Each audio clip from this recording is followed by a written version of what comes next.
Jemaat Tuhan yang terkasih, Majelis Jemaat GKI Nurdin mengucapkan selamat hari Minggu dan selamat bersekutu bersama di dalam ibadah Minggu online GKI Nurdin pada pagi hari ini. Bersorak-soraklah bagi Tuhan, hai seluruh bumi. Beribadahlah kepada Tuhan dengan sukacita. Datanglah ke hadapannya dengan sorak-sorai. Ketahuilah bahwa Tuhanlah Allah. Dialah yang menjadikan kita dan punya dialah kita, umatnya dan kawanan domba gembalaannya. Umat diundang untuk berdiri.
Pertolongan kita ialah di dalam nama Tuhan yang menjadikan langit dan bumi.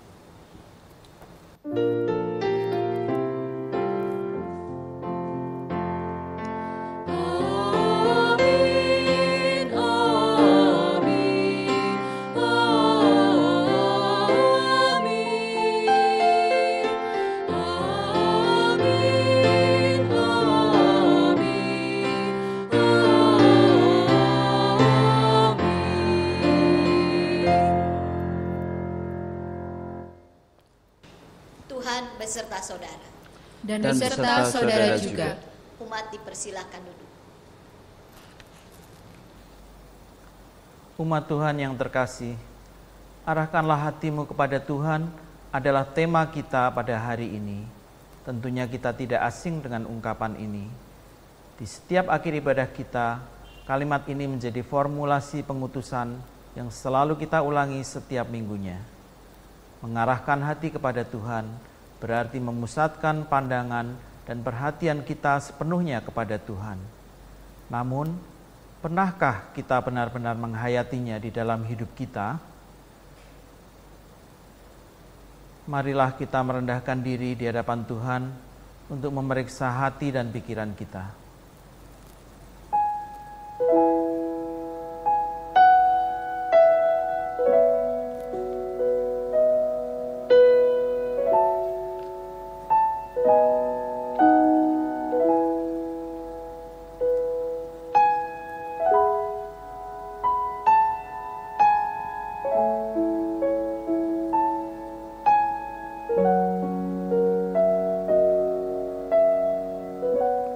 Tuhan, kehidupan kami seringkali syarat dengan godaan dan cobaan. Di dalam berbagai kesempatan, kami gagal mengarahkan hati kami sepenuhnya kepadamu. Uang, kehormatan, tantangan, kekecewaan, duka, dan masih banyak hal lainnya cenderung mudah mengalihkan pandangan dan hati kami darimu. Ampunilah kami Tuhan, sebab banyak dosa dan kesalahan yang kami lakukan yang mendukakan hati-Mu. Kami mengucapkan kalimat mengarahkan hati kepada Tuhan hanya sebagai ritual ibadah yang diulangi setiap minggu tanpa pemaknaan dan penghayatan yang sungguh. Di dalam kerendahan kami mohon, berkenanlah kiranya Engkau mengampuni dosa kami. Amin.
Umat diundang berdiri. Bagi setiap kita yang telah mengakui dosanya di hadapan Tuhan, dengarkanlah berita pengampunan dari Yesaya pasal 1 ayat 18. Demikianlah firman Tuhan. Marilah, baiklah kita berperkara, firman Tuhan. Sekalipun dosamu merah seperti kirmisi, akan menjadi putih seperti salju. Sekalipun berwarna merah seperti kain kesumba, akan menjadi putih seperti bulu domba. Di dalam Kristus engkau telah diampuni. Di dalam Kristus engkau pun telah diampuni. Damai Kristus bagimu. Damai Kristus bagimu juga.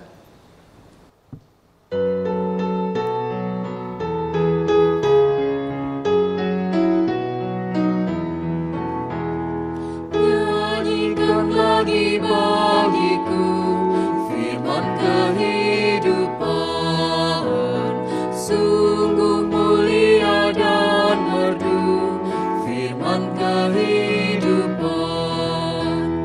firman yang terindah, ajarku setia, indah benar, ajaib benar firman kehidupan. Indah benar, ajaib benar, firman kehidupan.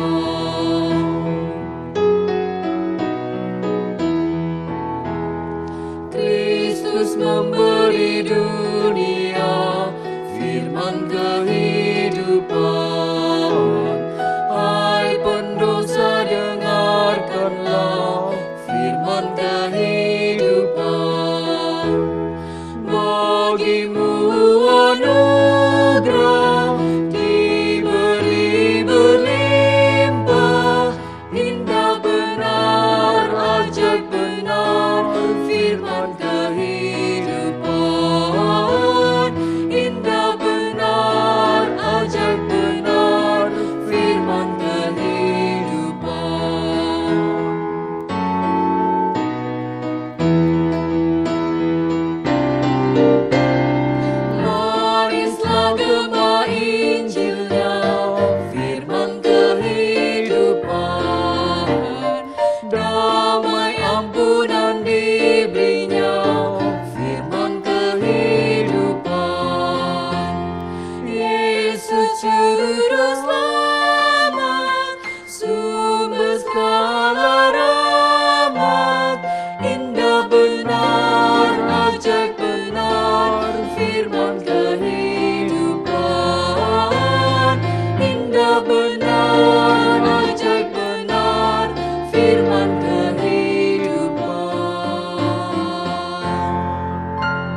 jemaat dipersilahkan duduk.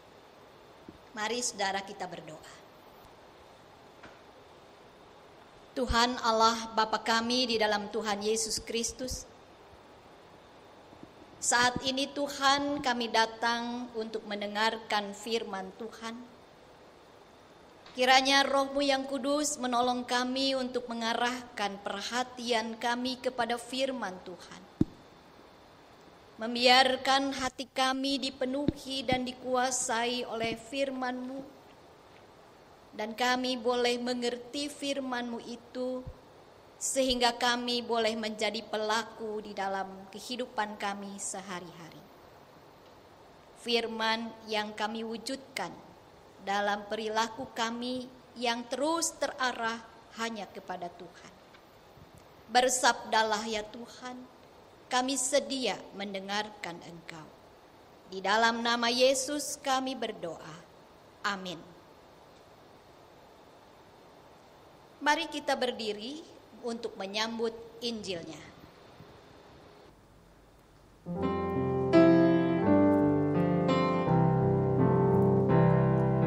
Suci, suci, suci, jiwaku menyembah-Mu, hatiku mengagungkan-Mu.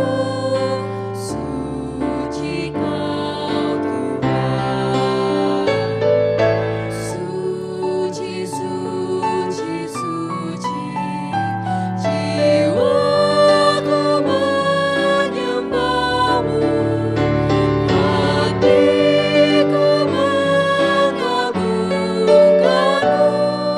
Suci Kau Tuhan.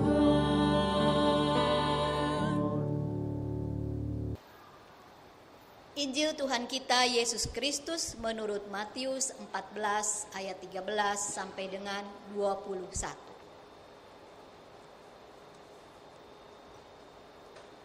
Matius 14 mulai ayat 13. Setelah Yesus mendengar berita itu, menyingkirlah ia dari situ dan hendak mengasingkan diri dengan perahu ke tempat yang sunyi. Tetapi orang banyak mendengarnya dan mengikuti dia dengan mengambil jalan darat dari kota-kota mereka.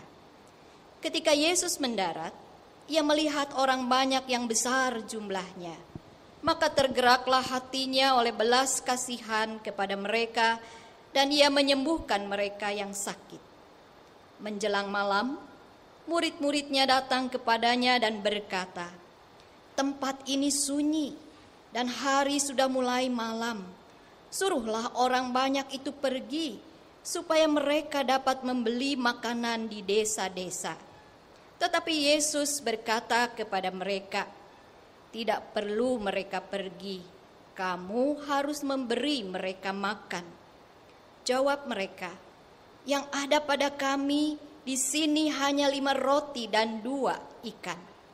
Yesus berkata, "Bawalah kemari kepadaku." Lalu disuruhnya orang banyak itu duduk di rumput. Dan setelah diambilnya 5 roti dan 2 ikan itu, Yesus menengadah ke langit dan mengucap berkat, lalu memecah-mecahkan roti itu dan memberikannya kepada murid-muridnya. Lalu murid-muridnya membagi-bagikannya kepada orang banyak. Dan mereka semuanya makan sampai kenyang. Kemudian orang mengumpulkan potongan-potongan roti yang sisa, 12 bakul penuh. Yang ikut makan kira-kira 5.000 laki-laki, tidak termasuk perempuan dan anak-anak. Demikianlah Injil Yesus Kristus. Berbahagialah mereka yang mendengarkan firman Allah dan yang memeliharanya.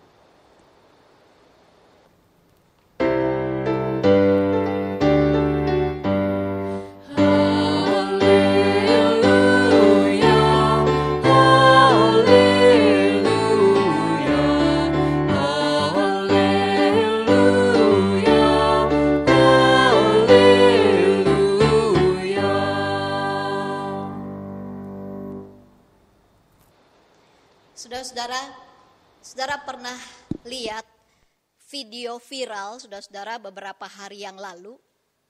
Walaupun sebenarnya video itu mulai ada, itu Januari tahun 2019. Video viral yang mengisahkan seorang wanita yang sedang makan dengan kerabatnya di sebuah rumah makan. Ya. Saking asiknya ngobrol, lalu dia minum dari mangkok untuk cuci tangan. Ya. Mungkin saudara ada yang melihatnya. Ya. Lalu kemudian dengan asiknya dia sambil ngomong, dia kemudian mencelupkan tangannya, mencuci tangannya di gelas minum air tehnya. Lalu dia mulai mengambil nasi dan makan. Dan kerabatnya mengatakan, kamu keliru. Kamu minum dari kobokan, kamu cuci tangan dari air minummu. Ia mulai menyadarinya, saudara-saudara. Kenapa bisa seperti itu? Karena dia asik dengan obrolannya. Sehingga tidak ada koordinasi yang baik. Tidak menyadari apa yang dia buat. Bayangkan coba kalau air kobokan itu sudah dipakai cuci tangan, lalu dia minum. Saudara-saudara, saya pernah mengalami hal yang serupa, bukan minum dari air kobokan, tetapi ketika saya tidak berfokus kepada apa yang seharusnya menjadi perhatian saya. Tulang jempol kiri saya ini pernah retak. Bersyukur retaknya cuma sedikit, saudara-saudara. Itu adalah akibat ketika saya jalan, saya berjalan dengan asik, tetapi saya juga asik membaca pesan di HP saya. Dan saya terus berjalan, dan saya menabrak kaca. Sakit di ronsen dan ternyata retak.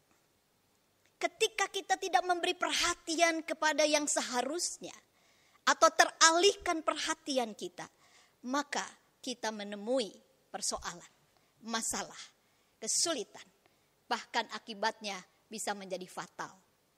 Saudara-saudara, bayangkanlah kalau bicara tentang hidup, kalau cuma retak sementara atau kecil saja, masih kecil resikonya.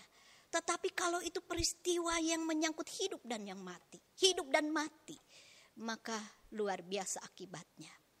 Saudara yang dikasihi oleh Tuhan, di dalam kebaktian kita hari ini, tema kita mau mengajak kita menaruh perhatian, mengarahkan hati kita kepada Tuhan. Kita belajar, saudara-saudara, dari apa yang kita baca dari murid-murid Yesus di dalam Injil Matius 14 tadi. Saudara-saudara, peristiwa ini terjadi setelah Yesus mendengar bahwa Yohanes Pembaptis telah dipenggal kepalanya. Dan juga setelah murid-muridnya pulang dari tugas pengutusannya. Lalu Yesus mengajak murid-muridnya untuk menyingkir dan menyepi ke sebuah tempat yang sunyi. Agar mereka bisa bersama-sama tanpa ada banyak orang. Tentu murid-muridnya senang. Karena mereka bisa menceritakan apa yang mereka sudah kerjakan di dalam tugas pengutusan itu. Tentu juga mereka senang ingin bersama dengan Yesus sambil beristirahat di tempat yang sunyi. Saudara yang dikasihi oleh Tuhan, kita membaca bahwa ternyata orang banyak tahu bahwa Yesus akan menyingkir ke tempat yang sunyi bersama dengan murid-muridnya. Mereka pergi ke tempat itu. Sehingga ketika Yesus tiba di tempat itu, orang banyak sudah ada di sana. Yesus belum bisa melakukan istirahat bersama dengan muridnya, melaksanakan niatnya untuk menyepi di sana. Tapi Yesus tergerak oleh belas kasih kepada orang banyak itu. Ia melayani mereka di dalam kelelahan sekalipun, di dalam keinginan untuk menyepi dari orang banyak. Ia tetap melayani, ia mengajar. Dari sini diceritakan bahwa Yesus menyembuhkan penyakit orang banyak. Saudara-saudara, kemudian suasana beralih. Hari semakin gelap. Dan murid-murid mulai berbicara, saudara-saudara. Di sana dikatakan di dalam ayat 15, menjelang malam, jadi belum malam, menjelang malam, murid-muridnya datang kepada Yesus dan berkata, tempat ini sunyi dan hari sudah mulai malam. Saudara-saudara, mereka sudah lelah dari tugas pengutusan. Mereka berniat untuk menyepi dan menikmati kebersamaan sambil mengevaluasi apa yang sudah dikerjakan oleh murid-muridnya. Tetapi mereka harus melayani orang banyak. Sekarang hari sudah mulai malam. Dan murid-muridnya mengatakan kepada Yesus, hari sudah mulai malam. Tempat ini sepi. Dan ia meminta Yesus untuk menyuruh semua orang itu pergi pulang, meninggalkan tempat itu. Saudara yang dikasih oleh Tuhan Yesus,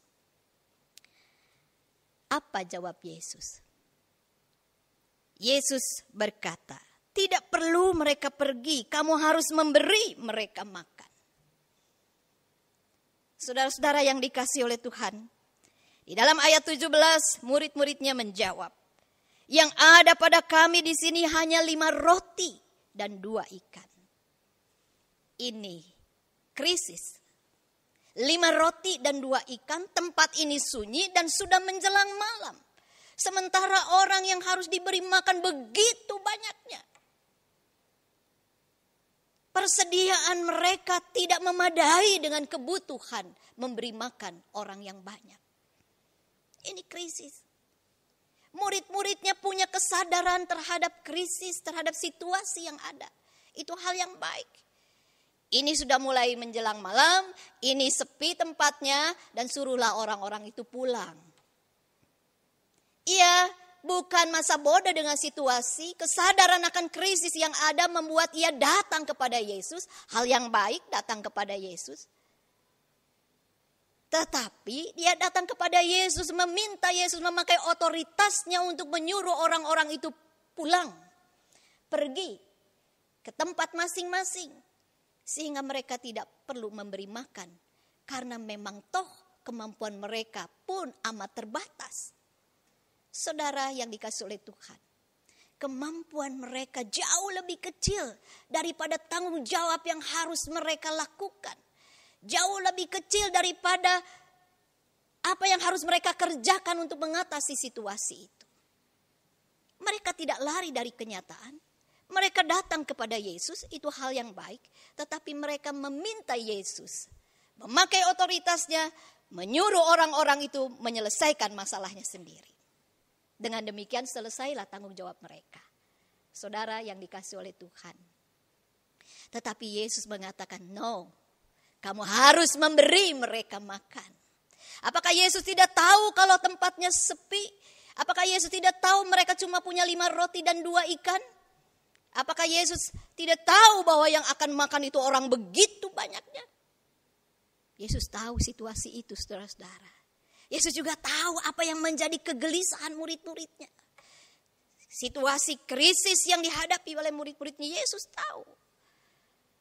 Tetapi jawaban Yesus menambah beban berat buat murid-muridnya. Kamu harus memberi mereka makan.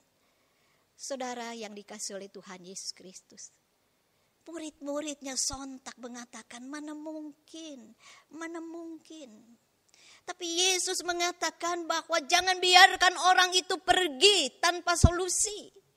Jangan biarkan orang itu menghadapi situasi yang buruk tanpa engkau membekalinya, tanpa engkau mempersiapkan mereka menghadapi kegelapan malam dengan membiarkan perutnya kosong. Saudara yang dikasih oleh Tuhan. Yesus tidak hanya memberi perintah menambah tanggung jawab kepada murid-muridnya, meminta murid-muridnya untuk memenuhi kebutuhan orang banyak. Tetapi Yesus mengatakan, bawa kemari apa yang engkau punya yang menurutmu tidak memadai untuk memenuhi kebutuhan orang banyak, mari bawa kemari. Saudara-saudara, karena gurunya yang mengatakan itu, murid-muridnya membawa apa yang cuman sedikit itu, membawa kepada Yesus, menyerahkannya kepada Yesus. Yang sedikit itu yang justru menambah mereka menjadi semakin tertekan dan berada dalam krisis karena tanggung jawab begitu besar tidak mungkin diatasi dengan yang sedikit itu yang ada pada mereka. Yesus mengambil apa yang sedikit itu, yang terbatas itu, yang menjadi sumber ketertekanan yang lebih dalam bagi murid-muridnya. Ia menengadah ke langit. Ia mengucap syukur sebagai tanda. Ia pun membawa situasi itu dan apa yang ada pada murid-murid yang terbatas itu kepada Allah Bapanya. Lalu ia pun meminta orang duduk di rumput. Dan di dalam Injil Markus, di dalam kelompok-kelompok. Muridnya mengatur mereka duduk di rumput berkelompok. Lalu Yesus kembali menyerahkan apa yang sudah diberikan muridnya kepada dia. Yang sudah ia minta Bapa untuk memberkatinya. Lalu membagikannya dan murid-muridnya membagi-bagikannya. Saudara yang dikasihi oleh Tuhan Yesus Kristus. Itu yang terjadi. Sekarang murid-muridnya telah sanggup memenuhi kebutuhan orang banyak itu. Tidak membiarkan orang banyak itu mencari jalan keluar sendiri dan membiarkan jalan menempuh situasi yang penuh dengan bahaya, dengan perut yang kosong. Ketika mereka membawa kepada Yesus apa yang ada pada mereka, keterbatasan mereka, kelemahan mereka, apa yang menjadi sumber krisis mereka. Dan ketika mereka mengikuti apa yang Yesus perintahkan, mereka bisa peduli kepada orang banyak. Mereka bisa memenuhi tanggung jawab mereka. Mereka bisa menolong orang banyak pulang dengan perut kenyang dan siap menghadapi perjalanan malam sampai di rumah masing-masing. Saudara, tidak diceritakan di sini. Apakah orang banyak itu tahu ancaman yang ada di depan mereka kalau mereka pulang tanpa makan lebih dulu? Tidak diceritakan. Yang diceritakan adalah kesadaran murid-muridnya. Suruh mereka pulang, kalau nggak repot sekali. Mereka bisa kelaparan di sini dan kita tidak punya cukup makanan untuk itu.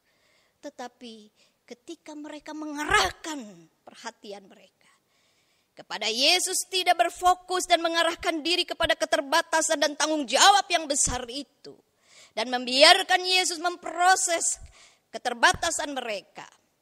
Maka mereka boleh menjadi alat Tuhan. Menolong orang menerima pemeliharaan Tuhan. Bahkan keajaiban yang luar biasa. Dengan demikian saudara-saudara, murid-muridnya menjadi semakin tercelik. Semakin mengenali siapa Tuhan dan guru mereka. Mereka tidak hanya datang untuk meminta Yesus menyuruh orang-orang pergi menyelesaikan masalahnya. Tetapi mereka datang membawa keterbatasan mereka. Kelemahan, kerapuhan mereka. Dan membiarkan Yesus memprosesnya menjadi sebuah keajaiban. Dan mereka menjadi peduli pada orang lain. Relasi mereka dengan orang lain menjadi lebih baik lagi. Karena tidak membiarkan orang menyelesaikan masalahnya sendiri. Tidak membiarkan orang menempuh perjalanan dengan bahaya dan ancaman dengan perut kosong mereka. Dan mereka juga melihat betapa Tuhan menghargai apa yang cuma sedikit yang ada pada mereka. Bisa dipakai oleh Tuhan untuk mengenyangkan sekian banyak orang. Saudara yang dikasihi oleh Tuhan Yesus Kristus, di dalam kehidupan kita, apalagi sekarang ini saudara-saudara, ada banyak situasi krisis yang terjadi. Pandemi COVID-19 ini telah menimbulkan krisis di segala sektor kehidupan manusia. Baik sosial, budaya, ekonomi, kesehatan jasmani, psikologis, kesehatan jiwa, mental, dan kesehatan spiritual. Saudara-saudara, 4 bulan kita sudah di rumah saja. Kita ibadah online. Kita diminta tetap di rumah saja. Belum aman sampai vaksin itu ditemukan dan digunakan oleh masyarakat luas. Baru lebih baik keadaan kita. Saudara, COVID-19 ini virus yang amat kecil. Tidak nampak oleh kasat mata.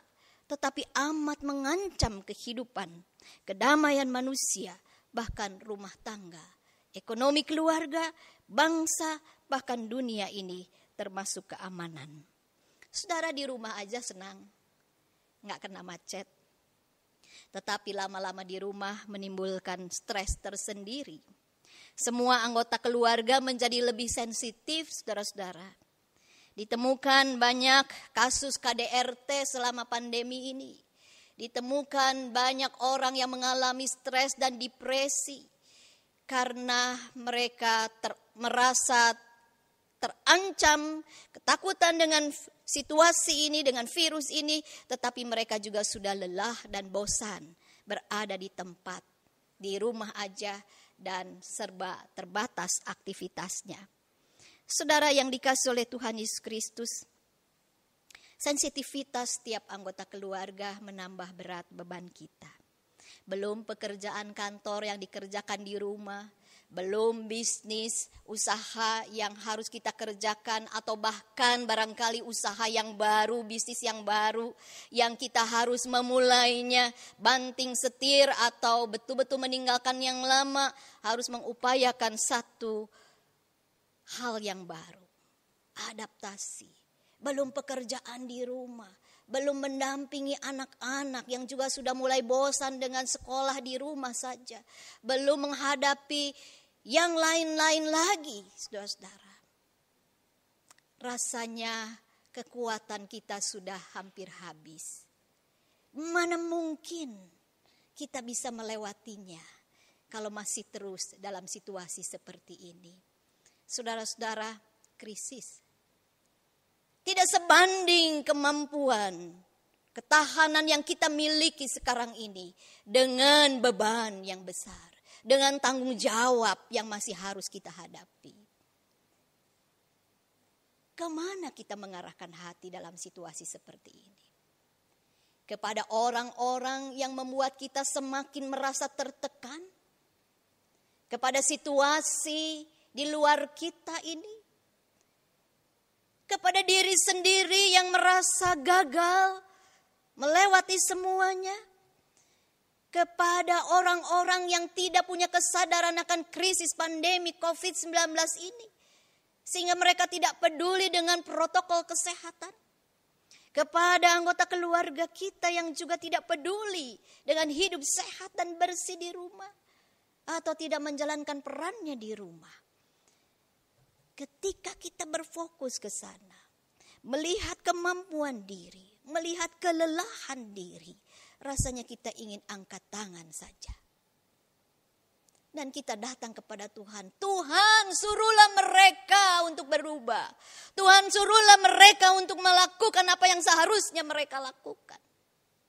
Saya sudah lelah. Tidak mungkin lagi bisa menanggung tanggung jawab ini. Saya sudah lelah. Kemampuan saya sudah terbatas. Bapak, Ibu, Saudara yang dikasihi oleh Tuhan. Ataukah kita mau mengarahkan hati kita kepada Yesus yang berkata, marilah kemari, bawalah kemari. Apa yang kamu anggap terbatas itu, krisismu, masalahmu, bebanmu, bawalah kemari. Kerapuhanmu, bawa kemari. Jangan datang kepada Yesus lalu kita memerintah Yesus untuk melakukan ini dan itu. Tapi mari sekarang kita datang dan bawa apa yang kita anggap tidak sanggup lagi. Apa yang terbatas itu, mari kita bawa kepadanya, saudara-saudara. Karena mengarahkan hati, berarti kita menuntun hati kita, membimbing hati kita untuk berfokus kepada Yesus, bukan kepada yang lain. Membiarkan Yesus yang menguasai, bukan keterbatasan kita, bukan keberadaan kita, bukan masalah kita, bukan orang lain, tetapi Yesus yang menjadi fokus. Saudara, arahkanlah hatimu kepada Tuhan, itu adalah kata perintah yang aktif, bukan pasif. Artinya ada yang harus kita kerjakan. Saudara-saudara, Allah kita, Allah yang maha besar. Lebih besar dari segala masalah dan persoalan kita. tidak mungkin ia tidak sanggup menyelesaikannya. Dan tidak mungkin ia tidak sanggup memakai kita yang dalam keadaan terbatas ini untuk menyatakan keajaibannya, menyelesaikan masalah di dalam kehidupan kita, keluarga kita, bangsa kita, termasuk gereja kita dan dunia ini. Karena itu saudara-saudara, marilah kita mengarahkan hati kepada Tuhan. Dan mengarahkan hati kepada Tuhan itu dengan 3 hal yang harus kita lakukan. Yang pertama adalah membawa semua yang ada pada kita kepadanya. Karena itu yang Yesus minta. Bawalah kemari. Bawa yang ada pada kita. Situasi kita. Masalah kita. Kesulitan kita. Keterbatasan kita. Termasuk juga kehebatan kita. Bawa. Itu yang pertama. Bawa dan serahkan itu. Lalu yang kedua, saudara-saudara. Biarkan Yesus bekerja. Memprosesnya. Kita tidak perlu tahu bagaimana dia bekerja dan mengerjakannya. Dan memang kita tidak pernah mungkin bisa memahami cara dia bekerja, saudara-saudara. Bagaimana bisa 5 roti 2 ikan bisa memberi makan 5 orang laki-laki dewasa, belum perempuan dan anak-anak dengan sisa 12 bakul. Tidak bisa dimengerti oleh akal kita dan tidak perlu mengerti. Pengkhotbah mengatakan manusia tidak dapat menyelami dari awal sampai akhir pekerjaan Allah. Karena itu yang kedua, kalau kita mau mengerahkan hati kepadanya, maka biarkan Yesus bekerja. Lalu kita diam saja? No, kita mengerjakan bagian kita. Itu yang ketiga. Kita kerjakan bagian kita.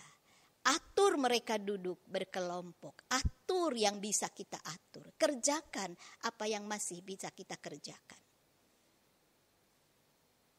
Tetap lakukan apa yang Yesus mau kita lakukan.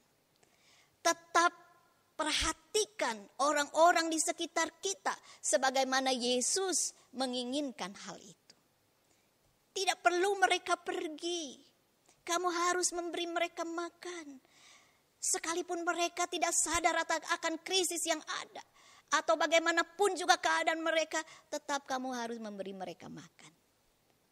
Menjadi solusi bagi orang lain. Lakukan. Tetap melakukan yang baik bagi orang lain.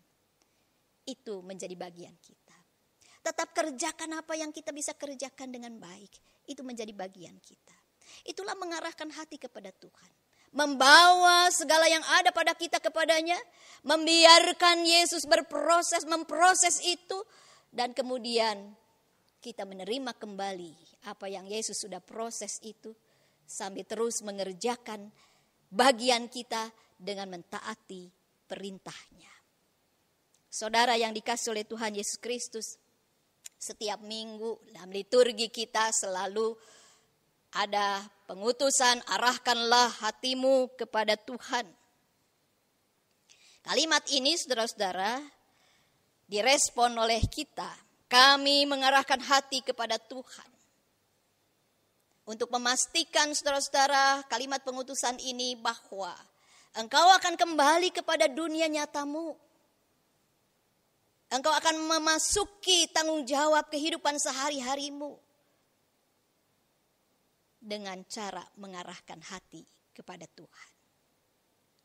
Kalau sudah siap mengarahkan hati kepada Tuhan, maka kalimat berikut, jadilah saksi Kristus. Kalau kita sudah mengarahkan hati kepada Tuhan, maka kita akan sanggup menjadi saksi Kristus. Menyaksikan kemahakuasaannya, kemahakasihannya di dalam kehidupan nyata kita sehari-hari. Kalau kita, orang yang sudah mengarahkan hati kepada Tuhan, menjadi saksi Tuhan, maka terpujilah Tuhan kini dan selamanya. Saudara yang dikasihi oleh Tuhan Yesus Kristus, mari kita arahkan hati kita kepada Tuhan. Jangan kepada yang lain. Karena dengan mengarahkan hati kepada Tuhan, di sanalah kekuatan kita. Di sanalah kita akan dipakai Tuhan untuk menghadirkan kemahakuasaan Allah dan kasih Tuhan. tetap kerjakan bagian kita, karena Tuhan selalu mau memakai kita. Tuhan memberkati kita. Amin.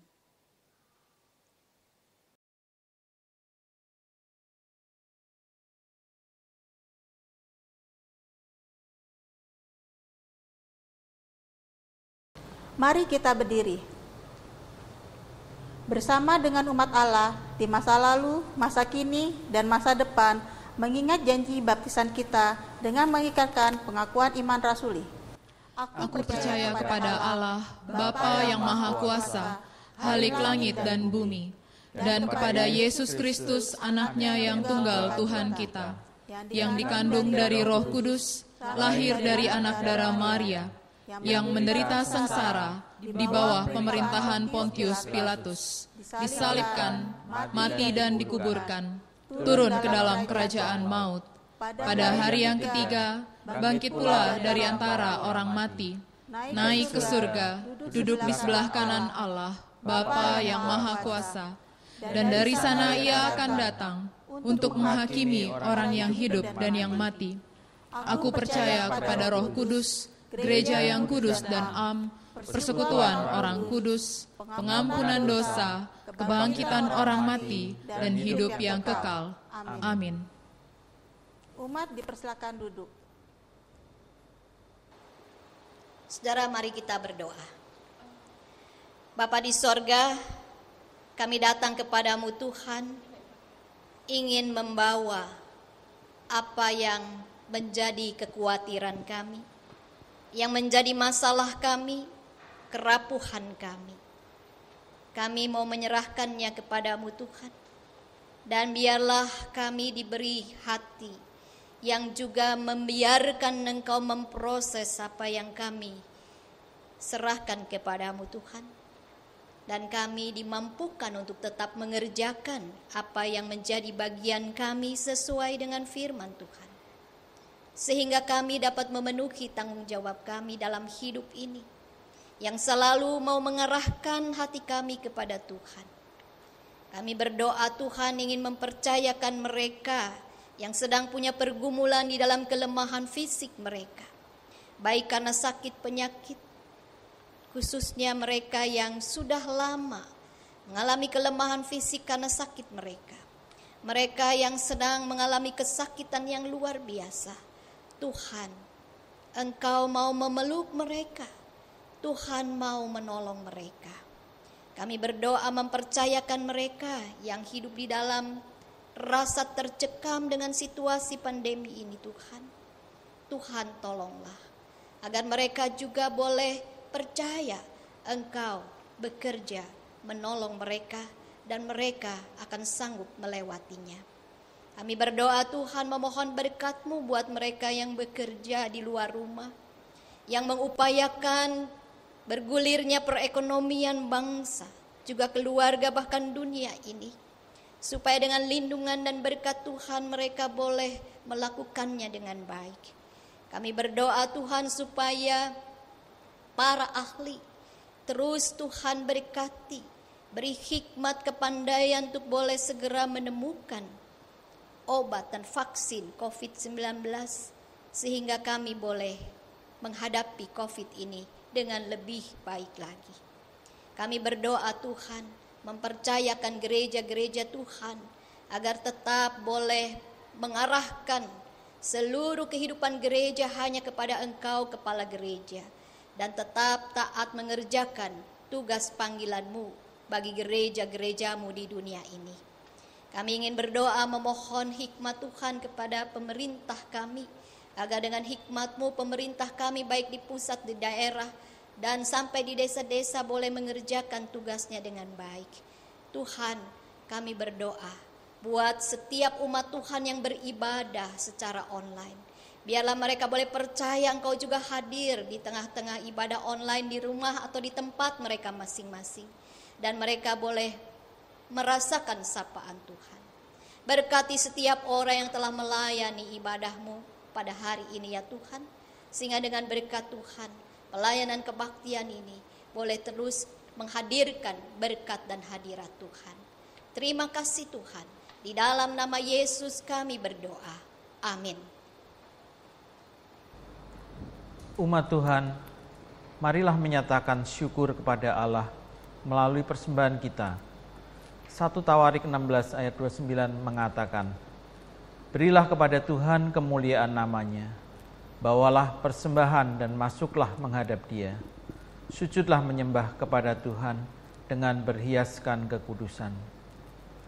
Saudara dapat mengirimkan persembahan melalui nomor rekening GKI Nurdin yang tertera pada layar, atau yang juga dimuat di dalam warta jemaat online. Saudaraku juga dapat memasukkannya ke dalam amplop untuk kemudian dibawa saat kita sudah bisa beribadah bersama di gedung gereja.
Umat dipersilahkan berdiri. Mari kita berdoa. Ya Tuhan, persembahan kami sesungguhnya adalah bukti nyata pemeliharaan Tuhan atas hidup kami, yang setiap hari seringkali terasa tidak mudah. Namun karena kemurahan-Mu, kami terus dipelihara hingga kami memiliki kesempatan untuk dapat membawa persembahan. Layakkan dan cukupkanlah setiap materi yang kami kelola sebagai gereja-Mu, agar semakin banyak lagi dampak yang dapat dirasakan oleh sekitar kami. Kami percaya bahwa di tengah keterbatasan sekalipun, Tuhan senantiasa hadir dan mencukupkan setiap hal yang kami perlukan. Maka bagian kami adalah berkarya dengan setia dan senantiasa mengucap syukur kepada-Mu. Dalam nama-Mu yang kudus kami berdoa dan mengucap syukur. Amin. Saudaraku, mengarahkan hati kepada Tuhan bukanlah slogan rohani. Ungkapan ini adalah penyataan kesediaan diri yang secara utuh mau terarah kepada Tuhan. Karena itu, dengan penuh kesadaran, marilah kita belajar untuk mengarahkan hati dan pikiran kita kepadanya. Niscaya langkah kita pun akan terarah untuk mengikutinya kemanapun Tuhan menuntun kita.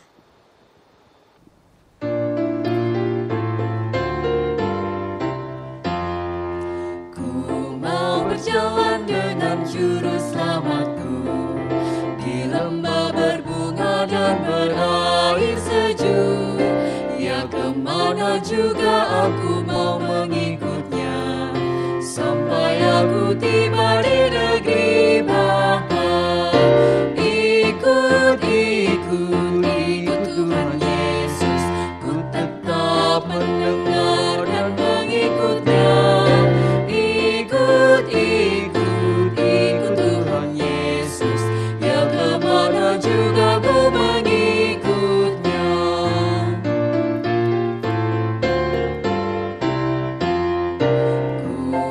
Berjalan dengan juru selamatku di lembah gelap, di badai yang menderu. Aku takkan takut di bahaya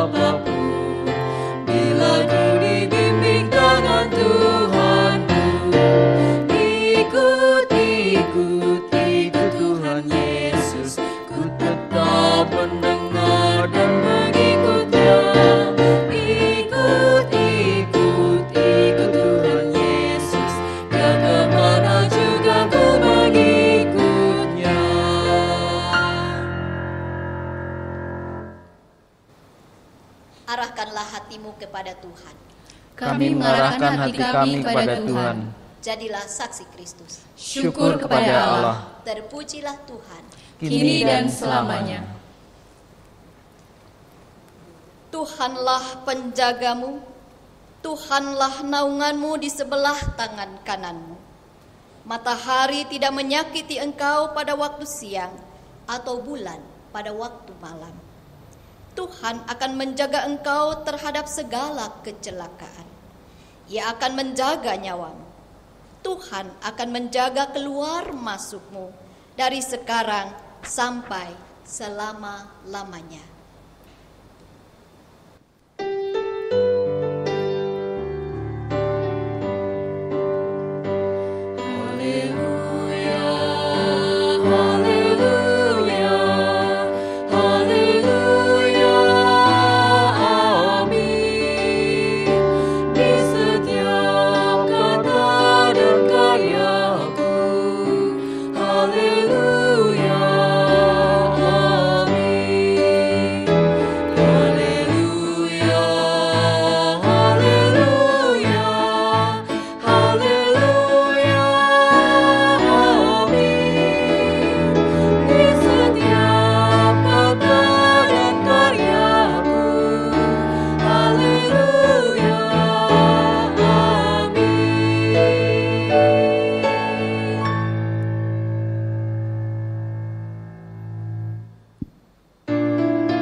Ibadah telah selesai, umat dipersilakan duduk dan bersaat teduh.